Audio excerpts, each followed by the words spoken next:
Когда-то я был очень жестким хейтером гач. Но теперь все изменилось. Потому что я попробовал все гачи от Hoyoverse, и это жесть. В этом видосе я совмещу 3 прошлых видоса, где я пробовал гачи. Это Genshin, Zenless и Honkai Star Rail. А также впервые попробую Honkai Impact. После чего о каждой гаче сделаю выводы, скажу, в какую стоит играть, а в какую нет, и дам общие рекомендации. Плюс впечатления от человека, который никогда это все не пробовал. Короче, начинаю, но хочу напомнить, что ссылки на мой Telegram, Discord и Boosty с кучей приколов в описании. И да, у меня сейчас будет чуть другой голос и звук, потому что этот ролик был 4 месяца назад. Genshin, поехали. Года так 2 назад я бы даже не задумался о том, чтобы скачать Genshin, потому что троллить ее игроков тем, что они играют в него, всегда было веселее. Но времена меняются, люди взрослеют, а я до сих пор так делаю. Поэтому в этом видосе я расскажу о моих первых шагах в казике с элементами игры, подмечу минусы с плюсами и расскажу, почему Genshin не такая и хорошая игра. Напоминаю, в описании есть ссылки на Telegram, Discord и Boosty. А я перехожу к видосу. Зайдя в игру, после начальной действительно мощной катсцены дали выбор перса, за которого я буду играть. И после выбора парня дали понять, что дальнейший сюжет будет строиться вокруг поиска сестры ГГ. Неплохо. После прошел обучение, где Пайман объяснила базовые механики, покопался в настройках и уже в начале заметил первый минус.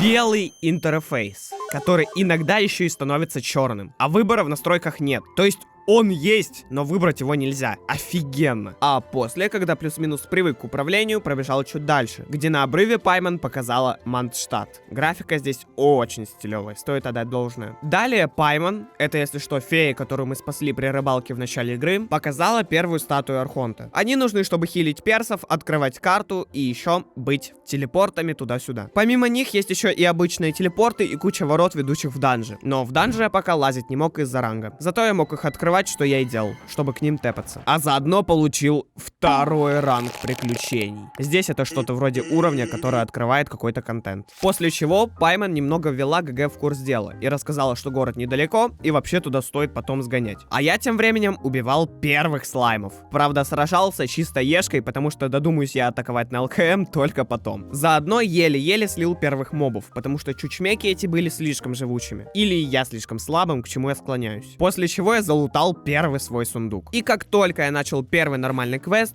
понял, что контента, который можно закрыть, очень много. Из-за чего у меня появилась навязчивая идея полностью закрыть местность, которая у меня сейчас доступна. И это спустя только день игры. И вот какой у меня сейчас отряд благодаря зачистке храмов ветра. Каждого перса тут давали за зачистку определенного храма, где в конце ты ломаешь камень, чтобы обессилить дракона, который недавно напал на Мандштадт. В общем, квест прикольный. Но вот дальше шла охота за птеродактилем. Это было настолько скучно, что я даже хочу об этом сказать. Чисто погоня за птеродактилем и бомбежка мобов на элитрах. Полчаса я потратил, чтобы выполнить квест, за который мне максимум дали понять, что Эмбер очень храбрая. Я бы понял, если бы птеродактиль хотя бы был динозавром. Это бы было хотя бы необычно. Но это просто какой-то лох-преступник, которого мы потом попускаем за 5 секунд. В общем, сюжет тут активно растягивается филлерами, как и в любом хорошем аниме. Минусом это назвать нельзя, поэтому окей. Зато позже, когда мы охотились за похитителями сокровищ, в конце квеста был вот такой босс. У него хоть и были слабые места, о которых я не знал еще в тот момент, зато я додумался не царапать его мечиком, а бить реакциями. Это когда, для примера, огонь встречается с водой или со льдом, и происходит мини-бум, там, пар и так далее. Механика очень интересная. Позволяет бить куда больше дэмэджа, если ты просто используешь правильные элементы. Точнее сказать, стихии. И при правильном их использовании ты получаешь реакцию. При помощи как раз которой и наносится дэмэдж куда больше, чем если ты просто бьешь персом. Я уверен, билдов того, как это все можно раскрутить, отрядов специальных, там, мета всяких способов, очень много. И это реально круто. Плюс, когда я до этого сделал 10-терную крутку баннера, я пососал, но выбил на Эль, которая, похоже, гарантированно выпадает всем. Остальные гемы я тратить временно не стал, решил отложить на потом. Подумал, вдруг что-то понадобится, и пока не потратил. Затем, уже не за ручку сюжета, начал исследовать мир. Но меня в моменте начали тягать мысли о том, что вдруг у меня невезучий аккаунт, вообще не будет вести, все-таки люди с первых круток леги выбивают, и я еще не пробовал, поэтому чуть позже, когда я получил синие крутки по почте за какую-то там годовщину,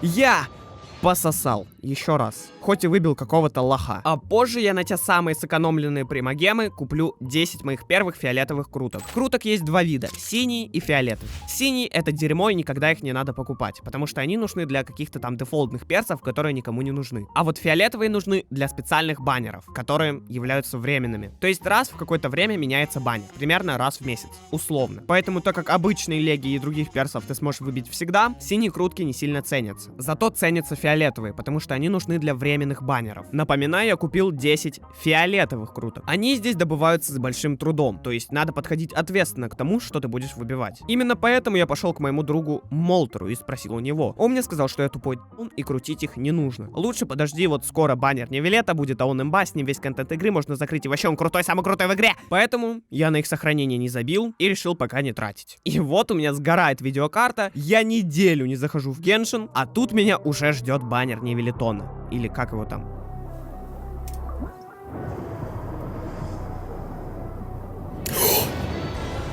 Что?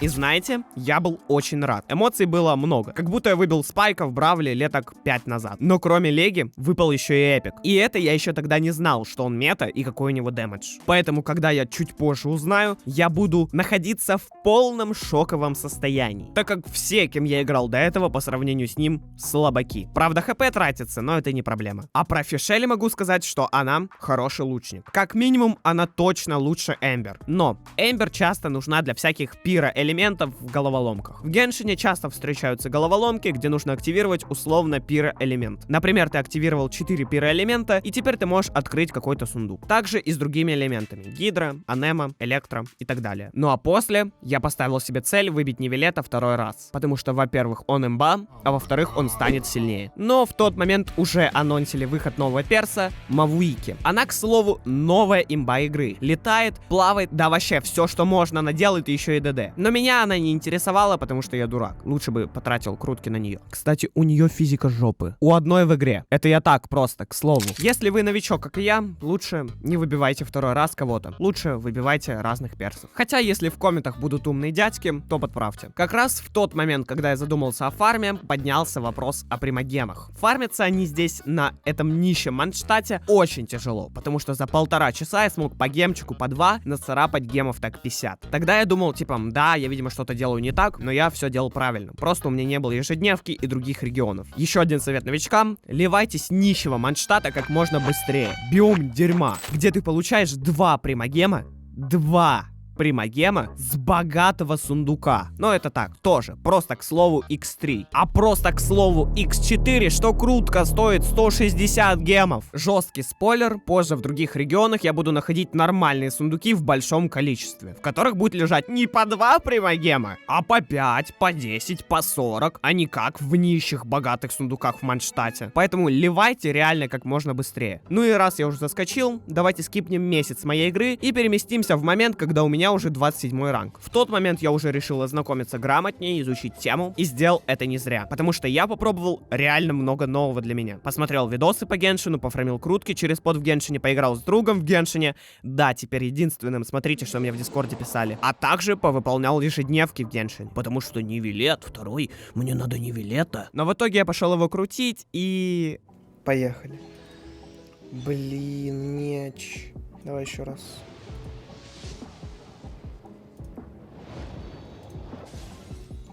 Блин, Фишель. Давай. 3-й раз Фишель. Давай.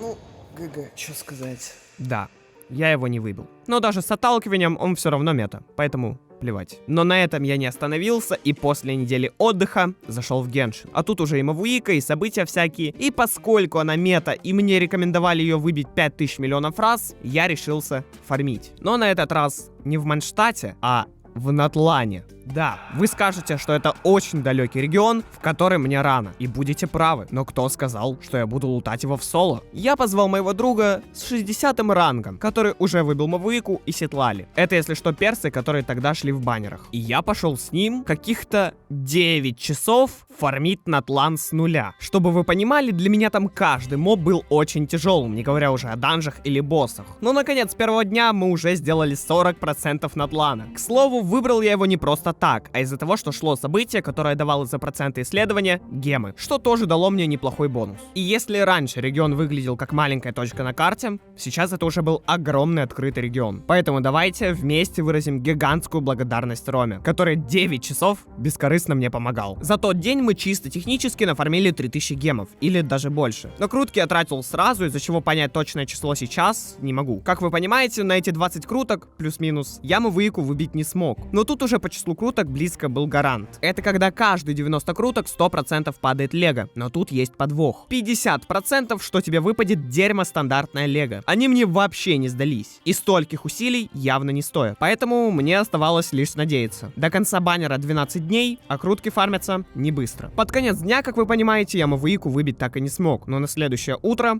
произошло чудо. Я каким-то волшебным образом очень быстро получил круток так 5-6 и некоторые сразу слил. Просто не повезло, не выбил. Но после того, как я немного пофармил бездну, я получил гемов на 3 крутки, купив которые происходит это.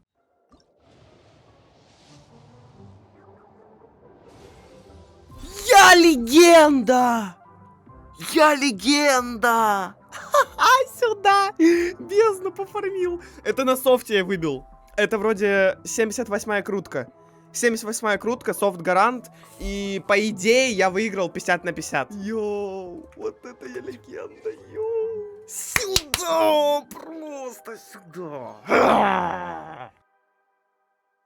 Вы представляете, как мне повезло? Я второй раз подряд выигрываю 50 на 50, так еще и на первой софт-гарантной крутке. То есть как только шанс немного повысился. Честно, я не знаю, что сказать, кроме того, что пора подводить итоги и делать выводы про Геншин. Если вы меня спросите, понравился мне Геншин или нет, определенно да. Это было прикольно, интересно. Я расширил свой так называемый игровой кругозор. И хоть я еще очень многого не знаю, мне кажется, что я уже провел в игре достаточно времени, чтобы рассказать о своих впечатлениях с 1 до 27 ранга и сделать выводы о Гашне. Как фри-то-плей игра, ставлю 10, но минусы все же есть. Во-первых, ограничение процесса. Пока ты не апнешь такой-то ранг, ты не сможешь сделать то-то, то-то. А ранг апается вообще не быстро. Если я до 27 ранга дошел за месяц или 2, кстати, лайк за потраченное время, и на один ранг мне сейчас надо около 4000 опыта, то дальше количество опыта для апа ранга становится гигантским. И это я еще не сказал про ущербную механику смолы из мобилок. Помните про энергию в Shadow Fight, где ты мог 5 раз за день или там за какое-то время подраться. Здесь то же самое. Ну и последний мой тейк, что в игре как будто нет баланса. Да, вы сейчас можете начать мне пояснять, что я не прав и так далее, но тогда ответьте мне на один вопрос. Как в игре, в которой есть баланс, бывают персы, которые абсолютно ничего не могут вообще, и персы, которые могут абсолютно все, у которых еще и физика сами знаете чего. Да, некоторые открываются в разных билдах и так далее. Но все же, это же так. А я хочу сделать вывод. Уверен, мои тейки будут дефать словами вроде «нет, ты не понимаешь, это фишка», но многие из механик устаревшие и рассчитаны на выкачивание денег, либо удержание игроков. Заходи каждый день, получай по чуть-чуть и не выгорай. Игру спасают лишь визуал, музыка и сюжет. Тут очень круто все сделано, то есть реально респект. Поэтому каждому свое. Но тут врываюсь я из настоящего времени. У меня сейчас 51 ранг в Геншине. Вот этот видос, который 4-месячной давности, вы просто гляньте сейчас на мой нынешний аккаунт. Я в шоке просто. А насчет выводов я там во все попал, кроме баланса персов, потому что он тут нормальный, поверьте. Вы чуть позже поймете, почему он здесь хороший. Плюс оценочка изменилась спустя время, потому что я попробовал уже, 4 гачи. Это довольно солидно. Строгий 8 из 10, приятный геймплей, бешено атмосферный вайп игры и открытый мир. Из минусов долгий фарм, однообразие действий и меньшее количество наград, чем в остальных гачах. Чуть позже поймете, почему я об этом говорю. Теперь же The Endless Zone Zero. Zero. Знаете, если бы я поиграл в Genshin после Zenless Zone Zero, он бы меня вообще не впечатлил. Но если бы мне кто-то пару лет назад сказал, что я вообще буду сравнивать эти игры, я бы засмеялся. Но не суть. Главное то, что я был гача-ненавистником. Но знаете, после 2 месяцев в Геншине я как-то свое мнение изменил. И я с вами сегодня поделюсь своим опытом игры в Zenless, подмечу минусы с плюсами и, конечно же, скажу, стоит ли игра своего внимания или нет. Зайдя в игру, сразу попадаю в стильное лобби. И наконец-таки начинается пролог. Робот-зайчик пытается показать нашей героине новость о каком-то происшествии. Но тут подходит ее брат, Вайс, и начинается выбор гендера. Но так как в Геншине я выбирал парня, в этот раз я возьму... И, кстати, эту женщину зовут Белль. Вместе они садятся смотреть новости, и тут начинается новая катсцена. Группа каких-то ребят выкрала у бандюганов важный сейф. Затем они между собой болтают в стиле комикса, пока из-за угла не вылетает вертолет. Так еще и с фразой «подтверждаю приказ об атаке». После чего вся группа вместе с сейфом падает в сферический портал, в котором становится понятно, что, во-первых, мы упали в недружелюбное измерение, а во-вторых, что боевка тут очень даже прикольная. Само измерение, кстати, называется каверной, потому что она засасывает все на своем пути. И из этих измерений, которые находятся повсюду, выход найти не так просто. А теперь добавьте к этому, что везде по этому измерению ходят зараженные. Их тут называют эфириалы, или, как называю я, эфирчики. И если вдруг у тебя нет хотя бы минимального иммунитета к эфириуму, ты можешь просто мгновенно превратиться в одного из них. Как раз это и произошло с боссом той группировки, который вместе с нами упал в каверну. Только вот у него не было иммунитета. Он тут же начал по частям превращаться в огромное чмо. И, конечно же, нам нужно с ним подраться. А во время файта я впервые столкнулся с здешним парированием. Оно тут называется быстрой помощью. И технически это деф-атак при помощи смены агента и последующая контратака, но иногда просто деф. А предсказывать атаку, если что, можно по резкому желтому свечению. Если же оно будет красного цвета, запарировать ее нельзя. После чего начинается катсцена уже с тем, как Фаэтон, это наши главные герои, смотрят новости о том, что главарь Красных Клыков, то есть чел, с которым мы только что дрались, оказывается, упал в каверну, и неизвестно, что с ним стало. Затем к нам резко врывается Николь и просит наших ГГшек спасти остальных из их группы. То есть стильного робота с беретами по имени Билли и безэмоциональную Энди, которая неплохо так владеет катанами. На что ГГшки соглашаются, и нам впервые показывают, как идет дистанционное попадение в каверну. И наконец-таки управление передается нам. Правда, сначала надо будет прочитать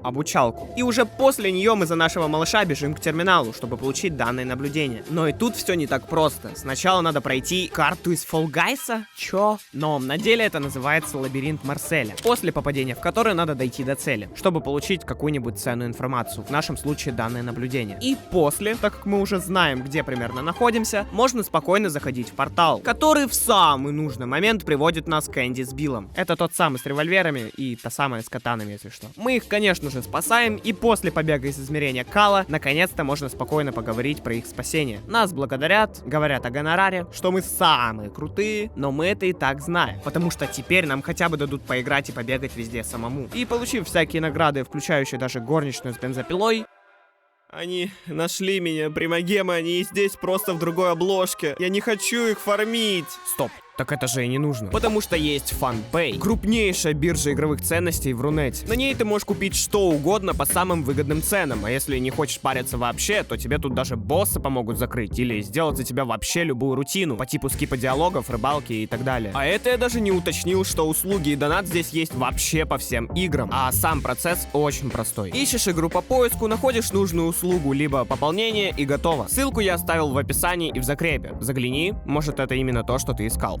Ах да, смола, мора и примагемы. Еще тут тоже есть ранги и, конечно же, айдишник. В общем, в этот момент можно получить разную халяву, везде потыкать. Я, кстати, так и сделал. После чего, наконец-таки, можно впервые побегать за нашу героиню. И не по каверне, как вы могли подумать, а по красивому городу. Который, кстати, довольно живой. У собачки лотерейный билет возьми, у злости из мультика лапшу закажи, у кофе-бота ежедневный бонус в виде энергии получи и сам город детально изучи. Одним словом, кайф. Как я понял, действие игры в целом целом происходит в постапокалипсисе, в мегаполисе, который называется Нью-Эриду. Вам, наверное, интересно, что за апокалипсис такой? Ну, эфирчики проникли в мир людей из порталов и уничтожили все живое, кроме Нью-Эриду, потому что в нем люди смогли дефаться при помощи ресурсов из этих самых порталов. Что-то жидковато, по-моему. Правда, я забыл кое-что пояснить. Наши ГГшки не просто так называются фаэтоном. Это их название прокси в сервисе, где такие же прокси, как они, помогают людям с запросами. А их ник аккаунта на этом сервисе считался легендой. Но так как в начале игры мы теряем наш аккаунт, достигать всего придется заново, при помощи фриланса, который, по сути, сделан для замены квестов мира из Геншина. И в целом прикольно обыгран. Спаси того, помоги тому, ну, вы понимаете. Зато вместо оружия здесь бакуганы. Да, то есть разное оружие перцам не дать, и разный внешний вид из-за этого не получить. Но, как мне кажется, это потому что в игре великолепные анимации. И что-то в них менять как будто было бы непродуктивно. Особенно потому, что там в анимациях просто все до мельчайших деталей сделано идеально. Я даже случайно посмотрел обзор, где чел 22 минуты подробно объясняет анимации. Плюс очень заметно, как они апгрейднулись в подаче самого сюжета. Если в Геншине это либо скучный диалог, либо мощнейшая катсцена, здесь это либо комикс, либо более прикольная версия диалога с эмоциями, либо максимально крутая катсцена. То есть 3 способа, а не один. Из-за чего все лучше запоминается и стильнее выглядит в целом. Правда, сам сюжет здесь подают не на блюдечке, а на крошечной ложечке, с которой ты зачерпываешь еще более миниатюрную ложечку интересного лора. Не скажу, что он какой-то сырой, но для меня ощущается менее масштабным и глубоким, чем в Геншине. Но еще очень важно то, что это все разбавлено фан-сервисом. Или даже наоборот. Тут фан-сервис разбавлен игрой, и я даже не знаю, минус это или плюс. Для примера, просто гляньте на скин Николь, которая позже получу из события китайского Нового года. Поэтому все вместе просто молча одобряем. Но про Новый год я немного заскакиваю вперед. Поэтому пока давайте перейдем в настоящее время, где я только-только открыл события в целом. Пособирал в них все, что мог, даже парня дамагера, и нафармил кучу гемов. А вы знаете, что это значит, да? Круточки на месте, которые здесь фармятся намного проще и веселее, чем в Геншине. И даже задумываться их фарме особо и не надо. Поэтому как только я нафармил первую десятку, я сразу же пошел их сливать. И угадайте куда? В баннер какой-то рандомной красной певицы. Где это? А, о, поиск сигнала. А где тут типа магазин этих круток? А вот. Ага. Вот давай, 7. Ага. Все, и кручу 10. Первые 10, поехали.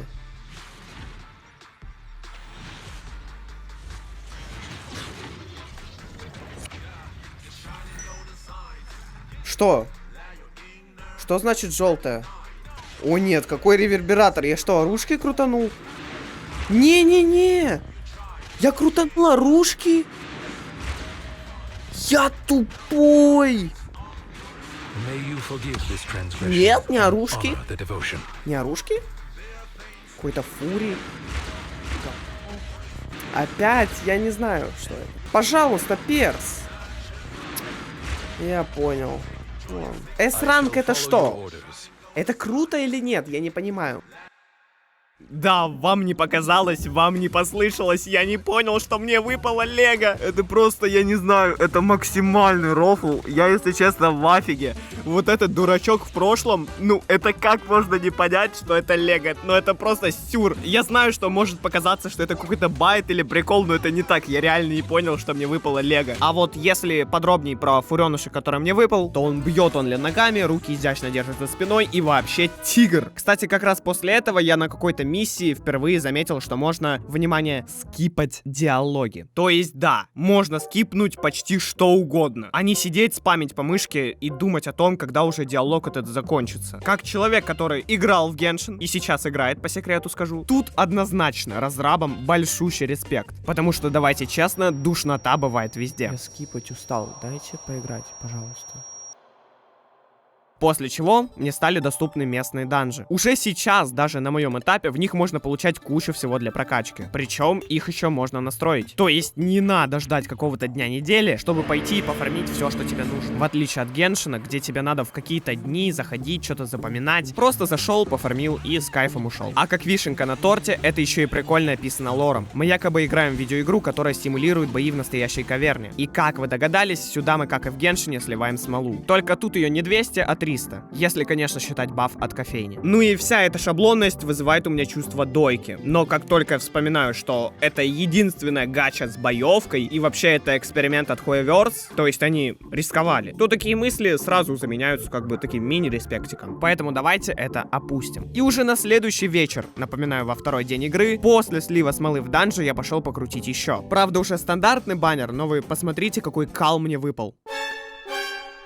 Про кал я, конечно, пошутил, но зато какой нежданчик. И да, я сначала опять не понял, что выбил легу. Но, к счастью, когда я уже начал писать другу в ТГ, чтобы спросить, что здесь считается легами, до меня резко дошло. Я тогда был очень рад, мне было очень приятно, но у меня Харумаса уже есть, которого я прокачал. Короче, пусть валяется. А пока перейду к максимально обосранным головоломкам с телеками. Знали бы вы, насколько душно мне было проходить даже одну такую головоломку. Я даже на момент монтажа испытываю максимальное отторжение просто от вкладки этих миссий на исследование, но это позорище полное. Меня это прям выбесило, я не знаю почему. А еще из важного я встретил котика, который давал задание на исследование города. Вот это уже прикольно. А что еще прикольнее, так это местная бездна, которая тут полурогалик, полукомбо вообще всего. Если просто, то это прохождение левела с усилениями, которые ты выбираешь сам. Но для ее открытия мне надо было пробежать пару левелов с экзаменатором, чтобы они поняли, что я легенда. Правда, на одном из левелов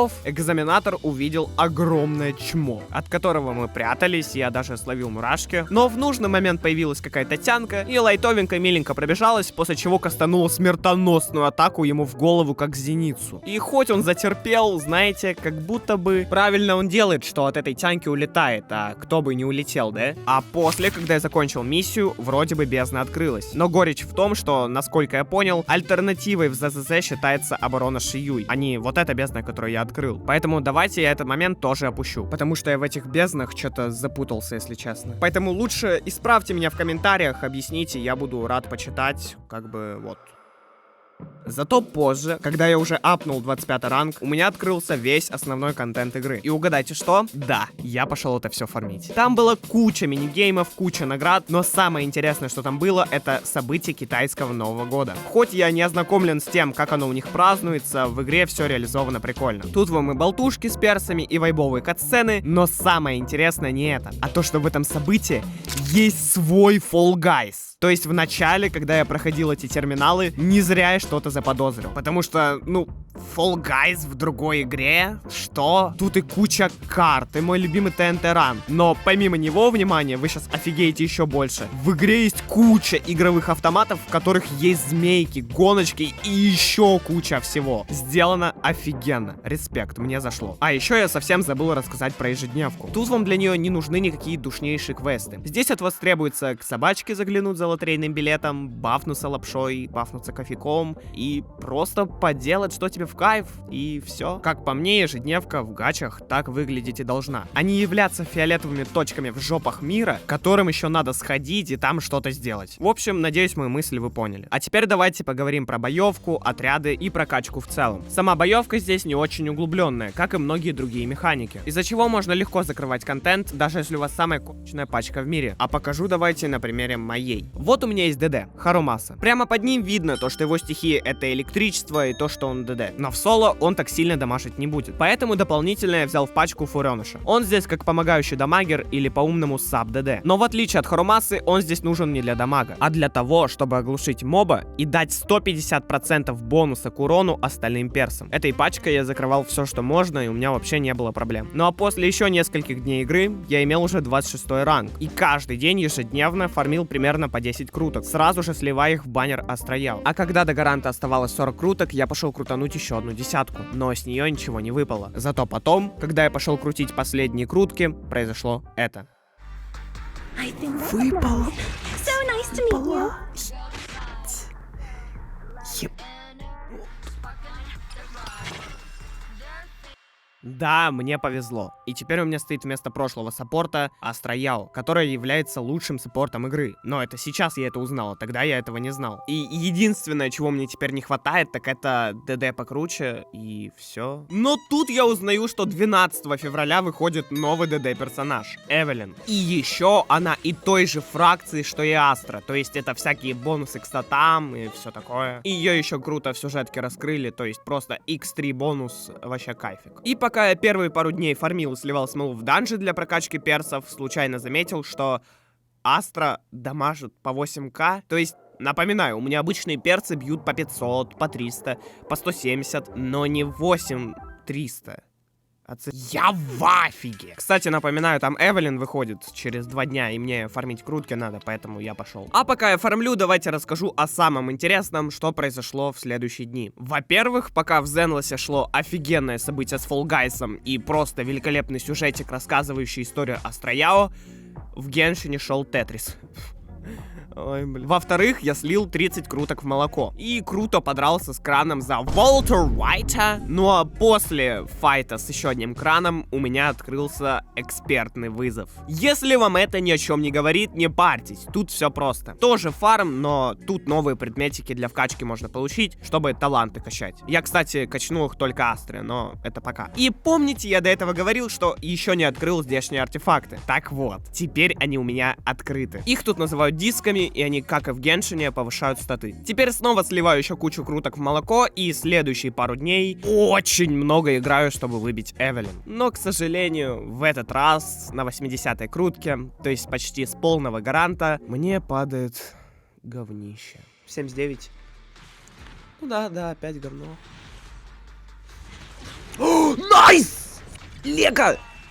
42, там 42 на розовом котике там. Смотрите, там 42. Так, Лего, давай. Если не падает Эвелин... Да, снова обманул, но круто ж получилось, да? Даже поставь лайк. И оказалось, она еще лучше, чем я ожидал. Мобов стягивает, бьет жестко. А отряд я сделал с ней не как задротски правильный, а как мне нравится. В нем теперь вот такой бамбу, который бафает огненный урон, и Люси, которая изначально была у меня на аккаунте с, возможно, лучшей внешкой в игре, не считая крысы и Эвелин. А теперь, когда у меня вот такой топовый отряд, проблем у меня не будет вообще. Вот бы еще Лайтера выбить, но это явно будет не скоро, и видос, если я буду еще ждать его и крутить, будет явно не скоро. И еще помните, я до этого говорил, что в игре перебор с фан-сервисом. Так вот, перебор с фан-сервисом в отряде у меня. Ну, его нет, это я его себе выдумал, походу, потому что в начале, когда я только зашел в игру, я бы сказал, что да. Но сейчас я как будто привык или, не знаю, ну просто как будто бы все в тему, нет какого-то перебора. А еще супер хочу подметить, что местный баланс явно лучше, чем в Геншине. А из минусов у игры немножко колхозная оптимизация и Мияги. Все, больше вообще минусов нет. Стоит ли игра вашего внимания? Да, выглядит стильно, персонажи крутые, боевая система бодрая, но это все та же схема с гриндом, баннерами и энергией. И если задолбался от таких игр, то ничего нового ты тут не найдешь. А если тебе кайф так играть, то, скорее всего, игра тебе зайдет. Зашла ли мне?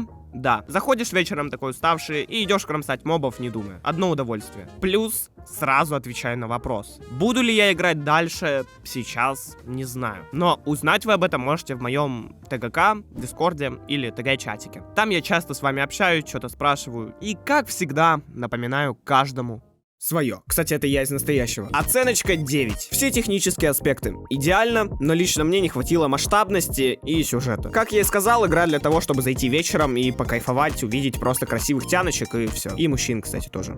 И фури. Хотя тут и запариться можно, и сидеть трайхардить, как там вот эти цифродрочеры в Геншине. Дело ваше, играйте как хотите, игра топ. А теперь уже третья игра от Hoyoverse, Honkai Star Rail. Недавно я, будучи жестким хейтером гачи вообще, то есть я всю жизнь просто там всех хейтил жестко, попробовал Геншин и Zenless Zone Zero. И что удивительно, мне понравилось. Это реально круто, прикольно, хайпово и с кайфа. Именно поэтому сегодня я впервые попробую уже третью игру Honkai Star Rail. А также поясню, стоит ли в нее сейчас играть. Напоминаю, ссылки на мой Discord сервер, Бусти, а также Telegram, где со мной можно пообщаться, в описании. А я начинаю.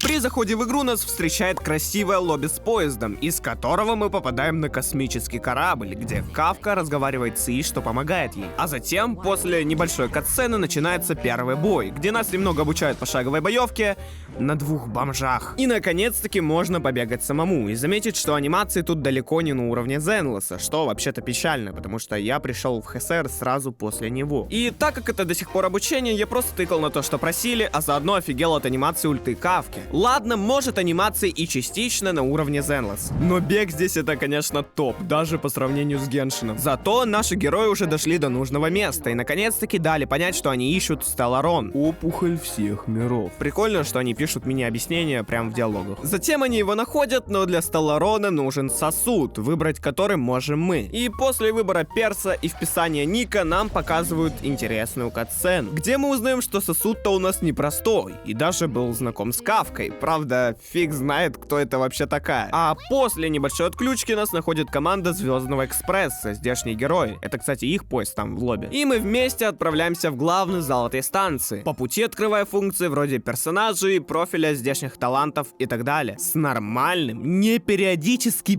белым интерфейсом, как в Геншине, между прочим. После чего нас приглашают в команду этого Звездного Экспресса, так как мы сильны, и у нас Stellarron там внутри. На чем и заканчивается пролог, и открываются крутки, или же прыжки. Правда, валюты тут снова дефолт, вот этот шаблон хуеверсов, что вообще по уму минусом назвать нельзя, так как это работает, а зачем тогда это менять? Но чего-то нового хочется. А с другой стороны, его тут много. В общем, давайте я просто перейду к тому, что фармятся они намного легче, чем в Геншине. Но все же не так просто. Поэтому, если вдруг вы невзначай захотите задонатить, FunPay. Скипаем эту рекламку. Какой же гений просто. А я тем временем получил бесплатную легу на выбор. И не знаю, правильно ли я сделал, но я взял броню. Потому что перс просто красивый, как бы стильный и вообще крутой. А помимо нее я получил еще и сорвал, а также кучу всего еще. А пока получал награды, заметил, что валюты здесь выглядят хуже своих аналогов. Зато персонажи и прокачка сделаны намного лучше. Тут прям респектик, круто, кайфик. Потому что тут у каждого свой путь. Изобилие, эрудиция, сустейн, что бы это ни означало. Правда, пока ты новичок и ты не знаешь терминов, тебе на твой вопрос про персов или отряды могут сказать: ну, изобилие, эрудиция, сустейн. И сиди, думай, что тебе этот чел там хотел сказать. Я в афиге. Таланты же здесь изменили, и после какого-то левела перса откроются имбовые его усиления, что, как я считаю, круче, чем обычная прокачка талантов, которые банально дают статы. Хотя тут то же самое, но иногда какие-то прикольные фишки есть. А артефакты появятся у меня позже, но если заскакивать вперед, скажу сразу, реализованы они прикольно. Потому что, как минимум, часть сета фармится в виртуальной вселенной. Еще они в целом проще фармятся. Не надо открывать никакой данж, ничего искать. Просто врубаешь автобой, ставишь 60 маны и уходишь на 10 минут от компа. А, и да, почему я уточнил, что виртуальная вселенная? Это отдельная активность, это не данж. Что, как по мне, делает это более прикольным занятием, но задевает еще одну тему. Поэтому давайте я поясню за это чуть-чуть позже. А пока немного задену тему визуала персов, которые тут идут в такую изысканность, а не фан-сервис, что меня очень удивило. А анимация ульту персов,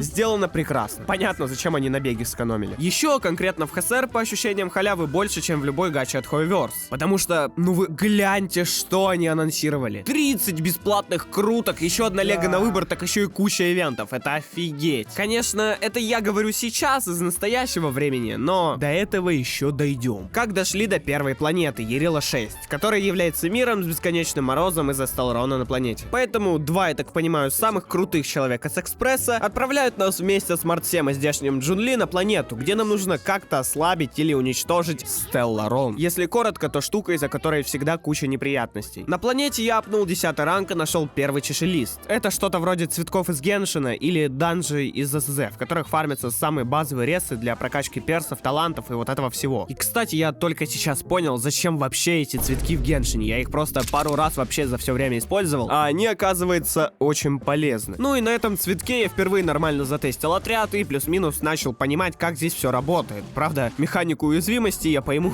вообще спустя месяц. Хотя в любом случае ГГ всех разносил и бил аж по 200 урона, а иногда еще больше, но это с ульты. Но там просто все отлетали сразу же. А броня, которую я взял, оказалась еще и неплохим бафером. Плюс она умеет передавать ход, что вообще-то имбово. О чем я узнал на Гепарде, это командир всех здешних солдат. Он нас после того, как мы ему объяснили, что пришли спасать мир, проведет в Белобок. Или Белобок. Последний плод жизни на этой планете, в общем. Где начинается очень прикольный сюжетик, но пояснять я, наверное, за него не буду, узнаете сами. Сам город же очень красивый, а подземный еще красивее. Ну а пока мы туда шли, разумеется, попадались разные головоломки, пасхалки, вроде бойцовского клуба. Да, это было прямой отсылкой. А также открылась ежедневка и поручения, которые снова, как и в ЗЗЗ, сделаны лучше, чем в Геншине. Ну, пожалуйста, перенесите это туда. И тут за любые твои действия дают больше наград, чем в любой другой гаче. Такое чувство, что если хочешь пробовать гачи, то начинать надо с ХСР обязательно. Потому что если вспоминать, как я заходил в Геншин Геншин и в Манштате с этих нищенских сундуков обдристанных фармил по 5 гемов, и за полчаса я там или за час мог нафармить около 30, это просто ужас. То в ХСР я зашел, сразу влился, сразу все понял, сразу фарм пошел очень быстро и вообще с кайфом. А одновременно с этим открываются события, квесты, виртуальная вселенная, здешняя бездна и еще куча всего, и у тебя еще и ранг капается. Но что-то меня немножко понесло, поэтому пока хочу вернуться к более насущным вещам, а именно геймплею, побочным квестам и сюжету. Геймплей здесь нацелен на разнообразие и простоту, конкретно в событиях, активностях и так далее. А файты тут, смотря уже на вашу прокачку, будут сложными. То есть не всегда, если вы нормально прокачаетесь, как я, то все будет с кайфом. Я раза 3 вообще за все время застревал. Потому что, ну, напоминаю, ребята, денежки решают, прокачка-то решает, вы не забывайте. А еще, наверное, моя любимая фраза из всего сценария для этого ролика. Играть можно чисто левой рукой. Или если вам не в кайф драться, вообще можно врубить автобой, который тут умнее игрока и реально делает все за вас, так еще и лучше. И там 15 минут он у меня один раз с каким-то боссом дрался, я пришел, офигел. А что за вас никто не сделает, так это побочные квесты. Здесь хоть они более живые и в них не так много текста, как в Гашне, выпустите из подвала ChatGPT. Они высосаны из пальца. К примеру, вас случайно добавили в чат фанатов Герты, и там начинают обсуждать, что, мол, она понакупала кучу покупок на деньги бюджета станции, и мы просто так для себя решаем пойти и разобраться с ситуацией. Правда, чтобы что? И не подумайте, я не хочу придираться к каким-то условностям в сюжете, мне всегда в целом на них плевать, но, блин, они как будто просто тебе кидаются, чтобы чем-то тебя занять. Хотя они на то и побочные квесты. В общем, давайте уже как-то это в комментах или у меня в ТГ решим, я уже в тупике реально. А еще из активностей есть виртуальная вселенная и зал забвения. Виртуальная вселенная — это рогали, где, проходя уровни, тебе встречаются ионы. Это здешние боги. Разные мобы, события, за которые ты можешь что-то получить или потерять, сделав просто выбор в диалоге. Также симуляция еще и описана лором, и по нему мы должны вытащить максимум инфы из вот этих ионов, которые, очевидно, ей просто так делиться не будут, так еще и встречаются редко и что-то убивают иногда. В любом случае, это нужно не нам, а Герте для ее мега-исследований. Еще есть аналог бездны из Геншина — зал забвения. И он тоже сюжетно обыгран. Мол, вот есть ион памяти, и какой-то его помощник решил, что наша память будет для него ценна. Поэтому можно оставить отпечатки своей памяти. И, кстати, рассказать мы об этом никому не можем, потому что это просто пропадет из их памяти. Уверен, у этого, как и в Геншине, есть сложная версия для эндгейма или просто сильных игроков. В общем, просто бездна из Геншина. Но самое прикольное — это события, потому что в них, во-первых, интересно играть, а во-вторых, за них дается огромное количество наград. К примеру, вот событие, которое можно назвать отдельной игрой. Просто за то, что я там залип на несколько часов, улучшал персов, они фармили больше денег и так далее, я немало получил, но точно сказать не смогу. Это лишь одно из нескольких, в которых я жестко залипал. Уверен, игроки Геншина бы за такую душу продали, причем я это по себе знаю. Так что как технически, так и в плане геймплея события здесь лучше. Хотя, ребята, в Геншин я играю недолго, около полугода, поэтому это высказывание не совсем объективное. Ебать, умно сказал. А теперь личные наблюдения. Во-первых, нет коопа, что вообще грустненько, но он тут и не нужен, так как, ребят, ну, пошаговая боевка, напоминаю. Во-вторых, автобой слишком имба, что убивает смысл играть самому. Повезло, что я использовал его не с самого начала, чему я очень рад. Еще в сюжетных диалогах часто есть дерзкие выборы. Если вы хоть немного играли в Геншин, то поймете мое удивление. Потому что тут можно говорить гадости, это прекрасно, это просто великолепно. Также разрабы тут не стесняются добавлять реально забавные моменты в диалогах и разные пасхалочки. Например, помимо бойцовского клуба, в самом начале игры можно у Герты в диалоге выбрать вариант ответа 42. А это ответ на вопрос о жизни, вселенной и всем таком из сериала «Автостопом по галактике». Хотя нет. В общем, диалоги хотя бы прикольные, в отличие от Геншина, где ты просто постоянно сидишь, спамишь эвкой, чтобы это 10-минутное говно закончилось. А про сюжет могу сказать так. Из всех гач до этого я получил меньше впечатлений, чем от первой планеты вот здесь, в ХСР. Полагаю, это сильная сторона игры. И мне советовали пройти вторую и третью планету, прям очень сильно советовали. Но нет, я думаю, это перебор. Ну и вы по-любому хотите меня спросить, откуда у меня Мидей и другие персы. В первые дни игры я сливал все крутки в баннер Мидея. И в какой-то момент... Лего во второй день игры. С 20-й крутки еще я выиграл 50 на 50. Охуеть. Именно после этих слов путь обычного игрока закончился. Поэтому после я выбил Байлу, это хиллер Лего, а после еще и конус Медея, то есть его Сигну, причем с крутки 15-й. И это очень круто. Ты серьезно? Еще ни в одной игре я не крутил Сигну, а тут я ее сразу выбил. Приятно. И да, меня купили. А если без рофлов, то здесь даже пас бесплатный. Его можно купить за гемы, не донатные. А это вообще необычно для хуеверсов. И в общем, тут все аспекты очень хорошо проделаны, кроме боевки, потому что она все-таки пошаговая. Хотя это можно не учитывать. Правда, тогда возникает вопрос. Если все аспекты лучше, зачем играть в другие проекты? А ответ есть. Потому что один минус все портит. Это Power Creep. Я до Геншина с таким понятием не сталкивался вообще. И из-за этого тогда сказал, что в Геншине нет баланса. Так вот, беру свои слова обратно, потому что, здесь ситуация ужасная. Когда выходит новый перс, он во всем лучше прошлых. А старые персы стали абсолютно бесполезными настолько, что их собираются усилять. Но лично для меня, даже при таком минусе и пошаговой боевке, что для меня вообще не характерно, я никогда раньше в такое не играл, игра топовая и мне зашла. Вывод, попробовать ее точно стоит.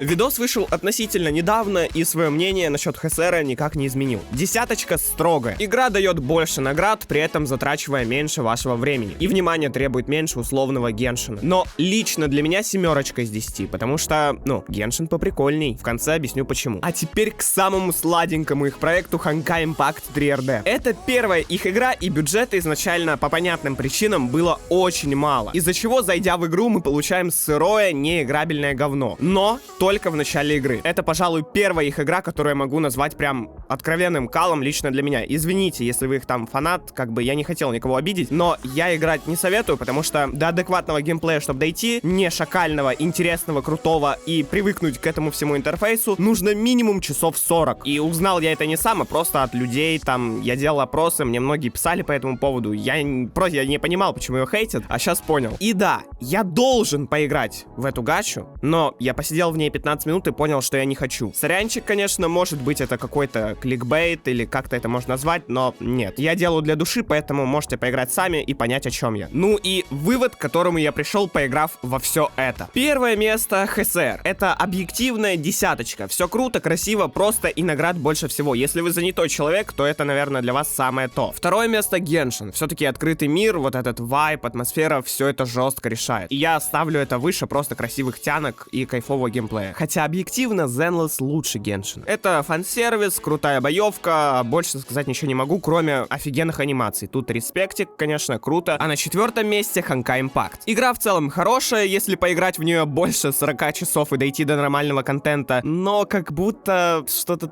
такое себе туда лезть. А лучше Геншин для меня, потому что, вы просто послушайте, представьте, что вы вечером заходите такие поиграть за комп, заходите в Геншин и вот слышите и видите это.